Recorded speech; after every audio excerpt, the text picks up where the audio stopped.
a blessed Friday to us. We have already done, especially in Cebu, a time or a day when we campaigned for the, or against the, what's happening in the Senate. But I would like to practically say something about the best way to address this first is gahi jug ulo. That's in the gospel today, no? Why did Moses allow the man to divorce his wife? Tungkol sa kagahi sa inyong ulo.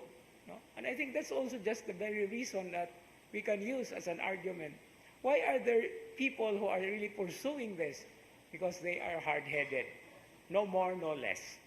Okay. But then what is so beautiful in this gospel reading today is the precipitation, meaning to say, ang pagkanaog diha sa paagi sa pag-alagad sa Diyos.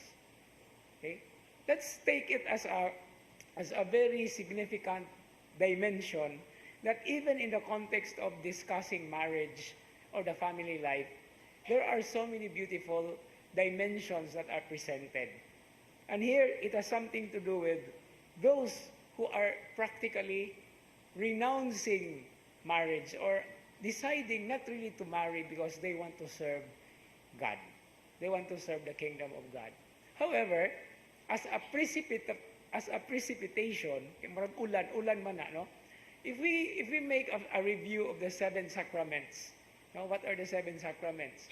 First, baptism, confirmation, confession or reconciliation, and then the Eucharist, and then ordination to the priesthood, marriage, and then anointing of the sick. Now, this is very beautifully arranged in a triangle. And the apex or the highest point of this, the topmost of which is the Eucharist. Now, from baptism to the Eucharist, there is a climbing sense, no? Nagsaka, because that is actually what we are striving, no? To be strengthened by the Spirit through confirmation, and then through the sacrament of reconciliation, where we actually have the renewal that we need.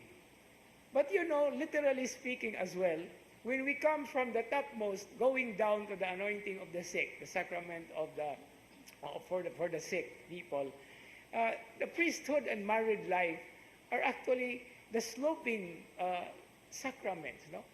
Precipitating. Ano man, we're not only talking about many cases in marriage that we are facing in this time of our lives, in our world. There are also cases, of course, about the priesthood. So, imbis na magpasaka, daan po hinuoy magpakanaog na hinoon. But this is the greater challenge that is being posed to all of us. Okay? We continue to pray for these people. We continue to pray for all of us, especially those in cases where they are really struggling much. But then, it is not an easy way to say, ay, wala na ko, biya na ko anak, no? Because whether we like it or not, there are always moments and areas that we have to focus and we have to say that I can work on this anyway with the grace of God, with His help, and with the help of other people, especially their prayers.